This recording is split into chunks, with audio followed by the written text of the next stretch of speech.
امریکہ اور ایران کے درمیان 8 اپریل کو ہونے والے سیز فائر اعلان کے 26 دن بعد یعنی کہ آج ایران نے ایک بار پھر متحدہ عرب امارات پر ڈرونز اور میزائلوں سے حملہ کیا ہے، جس کے بعد یہ خدشہ پیدا ہو چکا ہے کہ اب متحدہ عرب امارات ایران پر بھی حملہ کر سکتا ہے۔ ایرانی حملے سے متعلق متحدہ عرب امارات کی وزارت دفاع کا یہ کہنا ہے کہ اس کے فضائی دفاعی نظام نے ایران سے داغے گئے 3 میزائل فضا میں ہی مار گرائے، جبکہ چوتھا میزائل سمندر میں جا گرا اور یہ میزائل 3 گھنٹوں سے کم دورانیے کے اندر فائر کیے گئے۔ ناظرین، سوشل میڈیا پر جاری ایک پوسٹ میں اماراتی وزارت دفاع کا یہ کہنا ہے کہ ملک کے مختلف حصوں میں سنی گئی دھماکوں کی آوازیں ان میزائلوں کو مار گرانے کی تھیں۔ اس سے قبل متحدہ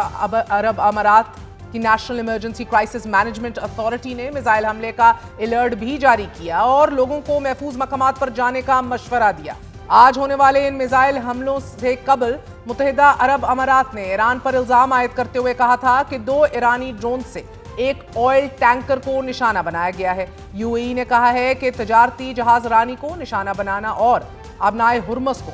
اقتصادی جبر یا پھر بلیک میلنگ کے لیے استعمال کرنا بحری قذافی یعنی کہ میری ٹائم پائریسی کے زمرے میں آتا ہے۔ ابھی جب میں آپ سے مخاطب ہوں تو oil refinery U A E Emirates of Fujairah کے اندر آگ میں گھری ہوئی ہے، ساتھ ہی دبئی کے اندر بھی بگ ایکسپلوژن رپورٹ ہو رہی ہے۔ چوتھا میزائل الرٹ بھی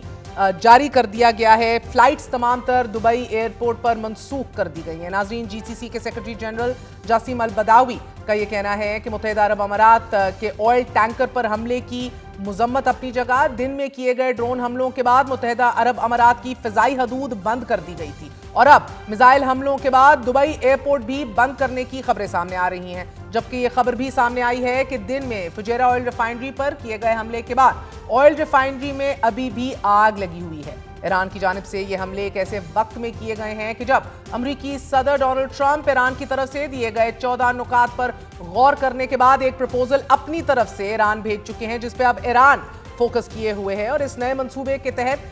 what Iran was essentially considering، Iran نے واضح طور پر اپنی ڈیمانڈ سامنے رکھی کہ عارضی جنگ بندی نہیں بلکہ 30 دن میں جنگ کا مکمل خاتمہ درکار ہے، مستقبل میں کسی بھی حملے کے خلاف ضمانتیں دی جائیں، ایران کے گرد تعینات امریکی افواج کا انخلا کیا جائے اور ساتھ ہی منجمد کیے گئے اربوں ڈالر کے ایرانی اثاثوں کی واپسی کو یقینی بنایا جائے۔ ایران پر عائد پابندیوں کا خاتمہ بھی ڈیمانڈ کیا گیا اور حالیہ جنگ میں ہونے والے جنگی نقصانات کی ادائیگی کے حوالے سے ایک بار پھر ایران نے اپنی ڈیمانڈ ریٹریٹ کی ہے۔ تمام دشمنی بشمول لیبنان میں تنازعات کا خاتمہ بھی لازمی ہے بقول ایران۔ سمندری حدود کی ناکہ بندی کا خاتمہ، ابنائے ہرمز کے لیے ایک نیا کنٹرول نظام نافذ کیا جانا، ایران آج بھی اپنی اس ڈیمانڈ کے اوپر انفلیکسیبل دکھائی دے رہا ہے۔ یورینیم انریچمنٹ کو بعد میں زیر بحث لائے جانے کی بات کی جا رہی ہے۔ ساتھ ہی اب یہ حملہ ایک ایسے وقت میں سامنے آیا ہے کہ جب پاکستان کی ثالثی کی کوششوں کے تحت 19 اپریل کو امریکی قبضے میں لیے گئے ایرانی جہاز توسکا کے 22 ارکان کو پاکستان منتقل کیا گیا۔ پاکستانی وزارت خارجہ نے منتقلی کی تصدیق کرتے ہوئے بتایا ہے کہ دونوں ممالک کے درمیان اعتماد سازی کے لیے ایک اہم اقدام ہے یہ اور پاکستان اس کا خیر مقدم کرتا ہے، جبکہ وزیر خارجہ کا یہ کہنا ہے کہ ایرانی جہاز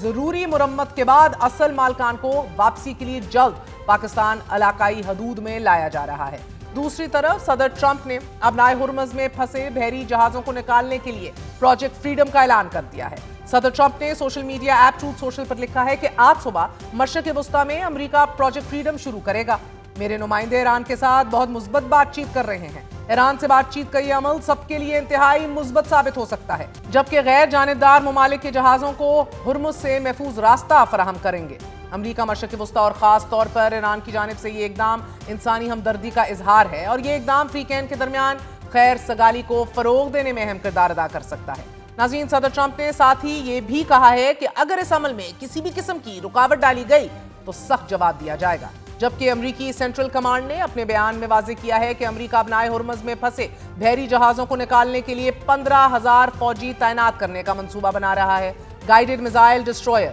اور 100 سے زائد طیارے اس مشن میں حصہ لیں گے۔ امریکی نیوز ویب سائٹ ایکسیوس نے اپنی رپورٹ میں یہ دعویٰ کیا ہے کہ صدر ٹرمپ ایران کے ساتھ معاہدہ نہ ہونے اور جنگ میں تعطل کے بعد فرسٹریشن کا شکار ہو چکے ہیں۔ اس صورتحال کو بدلنے کے لیے انہوں نے نئے آپشنز پر غور شروع کر دیا ہے اور یہ اسی کی ایک کڑی ہے۔ ایک سینئر امریکی عہدیدار کے مطابق صدر